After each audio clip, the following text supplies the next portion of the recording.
Central board of indirect taxes and customs వారు ఈ జనవరి 25th వరకు దేశవ్యాప్తంగా డ్రగ్ డిస్పోజల్ ఫోర్ట్ నైట్ అని కండక్ట్ చేయడం జరుగుతోంది. దీంట్లో భాగంగా ఈ కేంద్ర ప్రభుత్వ సంస్థలు ఏవైతే డ్రగ్స్‌ను సీజ్ చేశామో, సిగరెట్స్ కానియండి లేదా గాంజా లాంటి మత్తు పదార్థాలను ఏవైతే మనం సీజ్ చేశామో వాటన్నిటిని కూడా డిస్పోజ్ చేస్తున్నాము.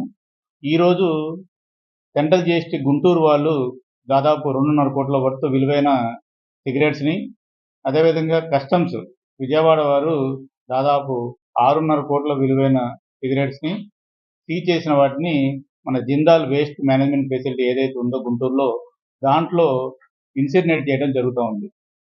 దీంతో పాటుగా దాదాపు 3 కోట్ల రూపాయల విలువైన 2,000 కేజీల పైన గాంజాయిని ఈరోజు ఇక్కడ డిస్పోజ్ చేయడం అనేది జరుగుతోంది.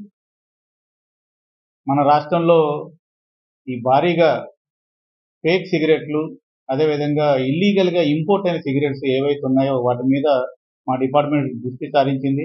మా అధికారులందరూ కూడా గత కొంతకాలంగా వాటి మీద తీవ్రంగా రాష్ట్రంలో అనేక ప్రాంతాల్లో దాడులు చేస్తున్నారు. గతంలో ఎన్నడూ లేని విధంగా నిన్న సిగరెట్స్ సంబంధించి ఇద్దరు స్మగ్లింగ్ యాక్టివిటీస్లో ఎవరైతే పాల్గొన్నారో వాళ్ళని అరెస్ట్ చేసి వైజాగ్లో ఉన్న న్యాయస్థానంలో ప్రవేశపెట్టడం కూడా జరిగింది. ఈ సందర్భంగా మీ అందరికీ తెలియజేస్తున్నది ఏంటంటే, ఎవరైతే ఈ ఇల్లీగల్ సిగరెట్స్ చట్టపరమైన ఎటువంటి నాణ్యత లేని, లోగోలు లేని, ప్రమాణాలు పాటించని సిగరెట్స్ ఇంపోర్టెడ్ అయినా లేదా డొమెస్టిక్ అయినా కానీ అవన్నీ అమ్మటము, కొనటము, నిల్వ చేయటము, వాటిని ట్రేడ్ చేయటం ఇవన్నీ కూడా చట్టరీత్యా నేరం. వాటికి ఎవరైతే పాల్పడతారో వారందరికీ కూడా శిక్షలు తప్పనిసరిగా ఉంటాయి. వీటిని దృష్టిలో పెట్టుకొని అటువంటి సిగరెట్స్‌ని ప్రోత్సహించకూడదని ప్రజలను, అదేవిధంగా వ్యాపారులందరినీ కూడా కోరుకోవడం జరుగుతుంది.